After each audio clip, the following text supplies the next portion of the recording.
تو ہمارے ہاں بھی ایک چل پڑا ٹرینڈ چل پڑا ہے ہر چیز کے اندر ہی، وہ طریقت بھی جو ہے کمرشلائز ہو گئی ہے،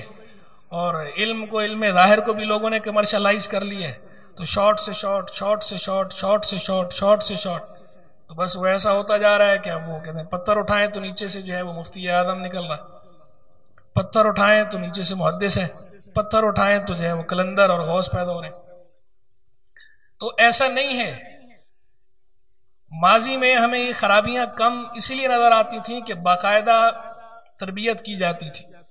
باقاعدہ ایک عرصے تک انہیں بھٹیوں سے گزارا جاتا تھا، اس کے بعد پھر کہیں انہیں کسی منصب پہ بٹھایا جاتا تھا۔ ہمارے زمانے میں معاملہ یہ ہوا کہ بغیر تربیت کے، بغیر کسی بھٹی سے، بغیر کسی کٹھالی سے گزارے ہوئے براہ راست ڈائریکٹ منصب پہ فائز کر دیا جاتا ہے، یا شروع میں ہی اس کو اس انداز پہ بک اپ کرنا شروع کر دیا جاتا ہے کہ جس سے وہ بندہ اوور کانفیڈنٹ یا اوور سمارٹ ہو جاتا ہے، اور جو حقیقی ترقی ہے وہ حقیقی ترقی رک جاتی ہے۔ جس مقام پر وہ اسے پہنچنا چاہیے تھا وہ اس مقام پر نہیں پہنچ پاتا،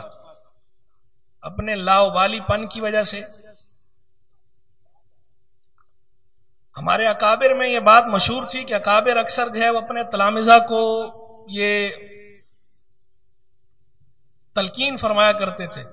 کہ لا تتکلم قبل ان تتعلم، کہ بیٹا پہلے پورا سیکھنا، اس کے بعد پھر کہیں کلام کرنا،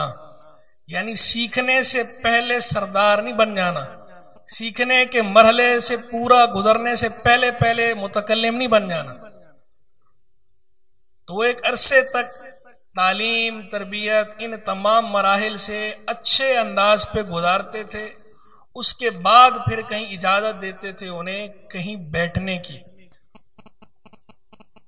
کہیں محفل واعظ، مسند رشد و ارشاد سجانے کی۔ تو یہی وجہ ہے کہ ہمیں اس دور میں ان علماء میں، ان مشائخ میں پختگی زیادہ نظر آتی، ان کے معاملات میں برکت زیادہ نظر آتی۔ تو ہمیں بھی خیر فی زمانہ اسی طرز کو، اسی منہج کو اختیار کرنے کی ضرورت ہے، اسی کے احیاء کی ضرورت ہے، ریوائول کی۔ جب تک اکابر کے منہج کا احیاء نہیں کیا جائے گا اس وقت تک صحیح معنوں میں ترقی نہیں ہو سکتی۔